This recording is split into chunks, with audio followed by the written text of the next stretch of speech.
We begin this morning with a truly historic summit between North and South Korea. The country's leaders, Kim Jong Un and Moon Jae-in, agreed to work toward complete denuclearization of the Korean Peninsula. They also agreed to eventually sign a peace treaty officially ending the Korean War.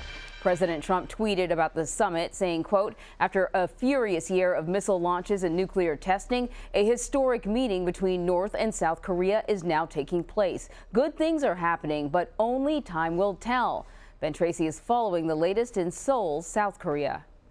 A lot of people thought not much might come of this summit, but it now appears that it was both symbolism and substance. Kim Jong Un is saying what they've agreed to is just the tip of the iceberg, and that he plans to follow through on the agreement. This is a moment no one could have predicted just a few months ago. But after signing their agreement, Kim Jong Un and President Moon Jae-in were clearly pleased with what they had accomplished. The South Korean president declared a new era of peace on the Korean Peninsula. The two Koreas agreed to officially end the Korean War by the end of the year, resume reunions of families separated during the conflict, and turn the DMZ into what they call a genuine peace zone.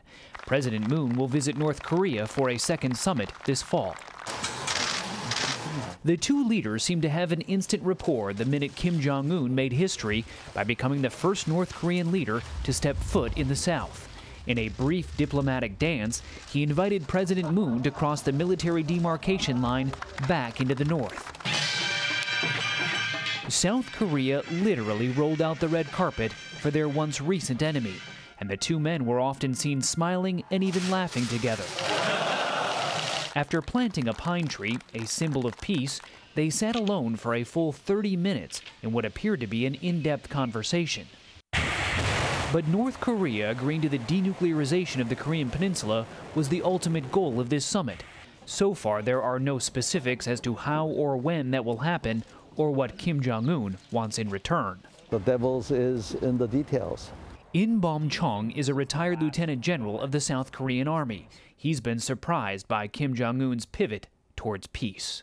Are you buying what he's selling? I'm going to give him the benefit of that doubt with a certain dose of caution. So I'm going to wait and see, and I don't think I'm going to have to wait too long. Now, we should keep in mind that North Korea has promised to denuclearize in the past and not followed through on that, but Kim Jong Un does seem committed to at least no longer firing off those missiles. He even joked that he'll no longer interrupt President Moon's sleep with early morning rocket launches. Anne-Marie? Ben Tracy, thank you. For more on this now, I want to bring in Jenny Town. She's the assistant director of the U.S. North Korea Institute. She's also the managing editor and producer of 38 North. So Jenny, thank you so much for joining us. So we've got a sense of what this summit was all about. They have agreed to the denuclearization of the Korean Peninsula and also the pursuit of the end of the Korean War. Now, what denuclearization actually means, that we don't know. And there really wasn't much in the way of details or what the next steps are in the timeline. What's your analysis of this summit?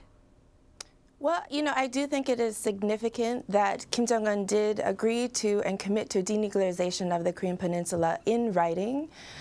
It does create the mandate to really then explore what this means and figure out the details. And I think, the South Koreans had to be a little bit careful not to put in too much detail in order not to create obligations ahead of the U.S. DPRK summit that could complicate those negotiations. So I think, the South Koreans did what they needed to do to get the commitments, to create the mandate, to create the space for those and the momentum for those broader talks to happen with the U.S. and then eventually with China as well. So many people have been watching this, though, with a hefty dose of skepticism. This is not the first time that we've seen a similar agreement. In 2007, 11 years ago, the six-party talks sort of produced a similar set of agreements, and then nothing happened. Now, I understand we're talking about different leadership in North Korea now, but, why should we expect things to be different this time around, or should we not? Well, I think we have to, as Chanenbaum said, I think we have to give somewhat the benefit of the doubt here. And I think, you know, there is a lot that can be done, and Kim Jong Un has created a lot of space for himself as well by already declaring victory on the nuclear weapons front.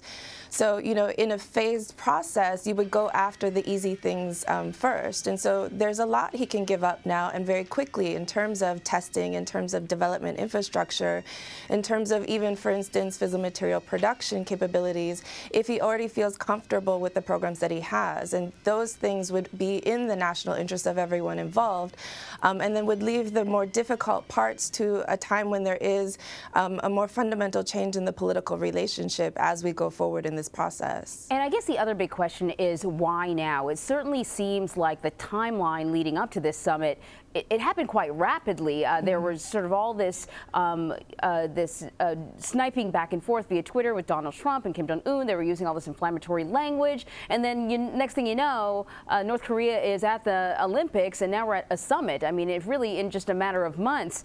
So the question is, why now? In 2007, North Korea was under an incredible financial pressure.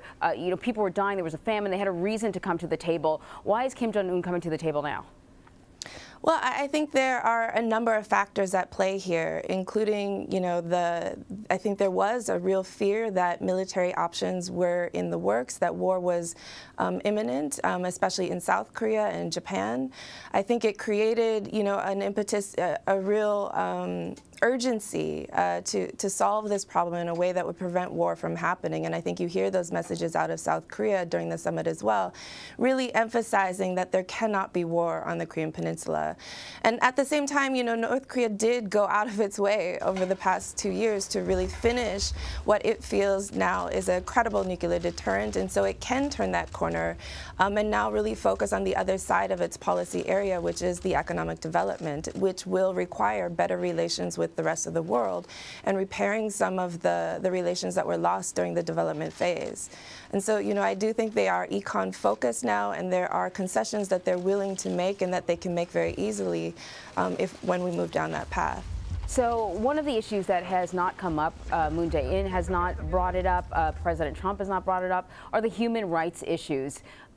We know that there are a number of Americans that are still being held by North Korea. The U.S. did not make that, at least thus far, a prerequisite for the president meeting with Kim Jong Un, or even these meetings leading up to the meeting. No one's actually sort of brought up the Americans that are being imprisoned there. We remember Otto Warmbier. His parents have filed a lawsuit against North Korea. Can we expect human rights issues to become a focus or an issue further on? I can understand why now things are very delicate and you might not want to bring it up. No, I think at this point you have to include it. What role it plays in the negotiations will be interesting to watch, but you can't really avoid the issue at this point because it does also stand in the way of normalization of relations. And so if Kim Jong Un, you know, as part of the fundamental political changes that will have to happen to have confidence in any security guarantees in order to get to a denuclearization end state, that normalization is going to have to deal with these trickier issues on the human rights front in order to build up that political will. Jenny Town, thank you so much for your insight.